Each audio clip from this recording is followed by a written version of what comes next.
ലോകത്തിലെ 7 വണ്ടേഴ്സിലൊന്നായ ചിച്ചൻ ഇറ്റ്സയെ പറ്റിയാണ് നമ്മൾ ഇന്ന് സംസാരിക്കുന്നത്.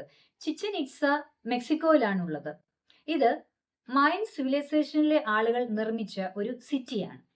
ചിച്ചൻ ഇറ്റ്സയിലെ ഫേമസ് സ്ട്രക്ചറുകളിൽ ഒന്നാണ് എൽ കാസ്റ്റിലോ പിരമിഡ്. ഈ പിരമിഡിന് 365 സ്റ്റെപ്പുകളുണ്ട്. വർഷത്തിലെ 365 ദിവസങ്ങളെ സൂചിപ്പിക്കുന്നവ. നമ്മൾ പുറത്തുനിന്ന് നോക്കിയാൽ ഒരു വലിയ പിരമിഡ് മാത്രമാണ്. പക്ഷെ അതിന്റെ ഉള്ളിൽ മറ്റൊരു പഴയ പിരമിഡ് ഒളിഞ്ഞു കിടപ്പുണ്ടെന്ന് പറഞ്ഞാൽ നിങ്ങൾ വിശ്വസിക്കുമോ? ശരിയാണ്. മയൻ സിവിലൈസേഷനിൽ പഴയ സേക്രഡ് സ്ട്രക്ചറിന്റെ മുകളിൽ പുതിയ പണിയുന്ന രീതി ഉണ്ടായിരുന്നുവെന്നാണ് ആർക്കിയോളജിക്കൽ എവിഡൻസ് സൂചിപ്പിക്കുന്നത്. ഇനി മറ്റൊരു ഇൻട്രസ്റ്റിംഗ് ഫാക്ട്, ഈ ഉള്ളിലെ പഴയ പിരമിഡിന് ഏകദേശം 10 ലെവലുകൾ ഉണ്ടെന്നാണ് ഗവേഷണങ്ങൾ കണ്ടെത്തിയിരിക്കുന്നത്.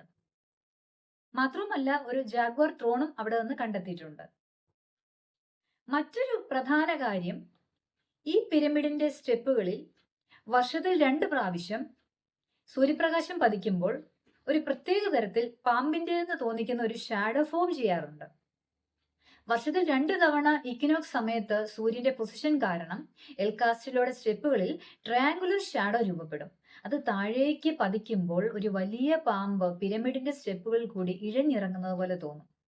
ഇത് മായൻ സിവിലൈസേഷന്റെ കുകുൽക്കൻ ദേവതയുമായി ബന്ധപ്പെട്ടാണ് അവർ പറയുന്നത്.